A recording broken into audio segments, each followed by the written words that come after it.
When this car first appeared, people didn't know whether to admire it or laugh at it, because nothing about it looked normal.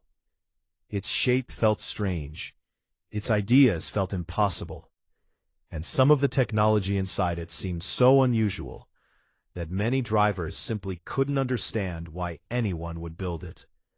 To some people, it looked like a mistake. To others, it looked like science fiction.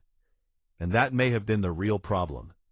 Because sometimes, when a car arrives too early, the world mistakes the future for failure. And few cars prove that better than the Citroën DS. Today, many people call it one of the most advanced cars ever created. But when it first shocked the world in 1955, it didn't just look different, it felt like it had come from another century. And for a brief moment, this strange machine made nearly every other car around it feel old overnight. To understand why, you have to go back to post-war Europe. The 1950s were a completely different time. Most cars were still simple: rigid suspension, heavy steering, basic interiors, and mechanical designs that had changed very little for years. Cars were transportation, nothing more. Manufacturers focused on function, not imagination. Then Citroën did something nobody expected. Instead of improving the ordinary car, they tried to reinvent it. From the beginning, the DS was designed to feel unlike anything else on the road. Its body was smooth, low, aerodynamic, almost floating. It didn't have the stiff square lines other cars had. It looked elegant, but also unsettling, because people had never seen a family car shaped like that before. And then there was the way it moved, because the moment the engine started, the car slowly rose, as if it were waking up. Drivers watched the body lift itself from the ground, and in the 1950s, that felt unbelievable. People stared. Some thought something was broken. Others thought it was magic. But it wasn't magic.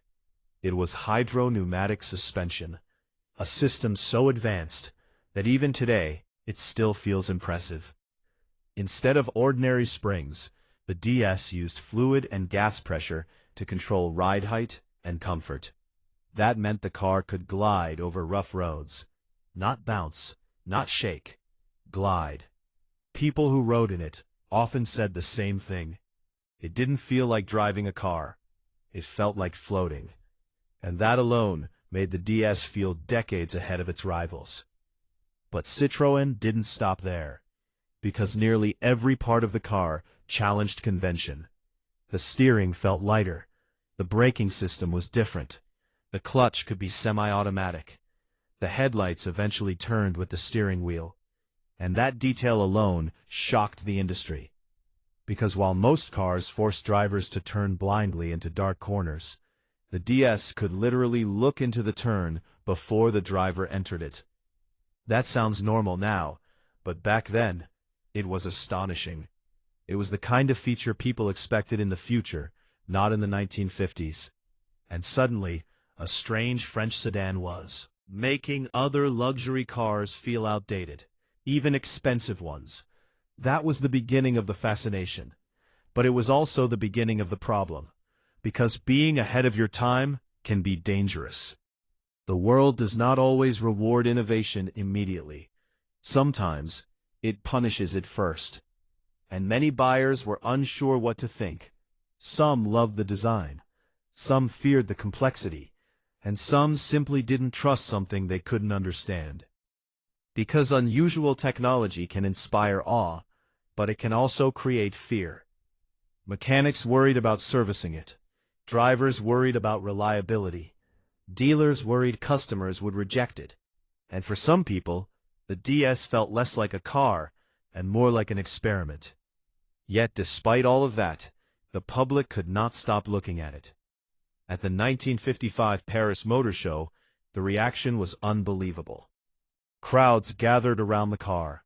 People pushed forward just to see it. And within a single day, thousands of orders were placed. It wasn't just successful. It became a sensation, because even people who didn't fully understand it could feel they were seeing something important, something different, something the rest of the industry had not caught up to yet. And over time, the DS began proving that first impression was right. Because beyond the dramatic design, the car was genuinely brilliant. Its suspension gave unmatched comfort. Its aerodynamics improved efficiency. Its safety was ahead of many rivals. And its engineering influenced cars for decades. That is what made the DS special. It was not weird just to be weird. Weird for a reason. Every strange detail served a purpose. And that is often the difference between a gimmick and true innovation. But perhaps the most famous moment in the car's history came years later. Because one day, that strange suspension may have saved a president's life. In 1962, French President Charles de Gaulle was riding in a DS during an assassination attempt. Gunfire erupted. Tires were hit. Chaos exploded around the car. And despite the damage, the DS stayed stable enough for the driver to escape. Its unusual engineering helped keep control in a moment where ordinary cars might have crashed. And suddenly the strange car people once doubted became legendary. Not just stylish, not just advanced, legendary. Because the world now saw what Citroën had been trying to prove from the beginning. This wasn't a normal car. It never had been. And maybe that is why the DS still feels remarkable now. Because even decades later, it does not feel like an old car. It feels like a glimpse of what someone thought the future should look like. That is rare. Most old cars feel trapped in their era. The DS still feels ahead of one. And that may be what makes it unforgettable. Because some cars become famous for speed, some become famous for power, and some become famous because they change the rules. The Citroën DS did something harder. It changed expectations. It showed the world that a car could be beautiful, comfortable, safe, and revolutionary all at the same time. And once people saw that, the industry could never think the same way again. Because sometimes, the strangest ideas become the most important ones. And sometimes, the cars people laugh at first become the cars history remembers forever. So now the real question is this.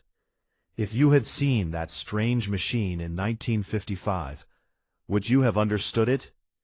Or would you have walked away without realizing you had just seen a car 20 years ahead of its time?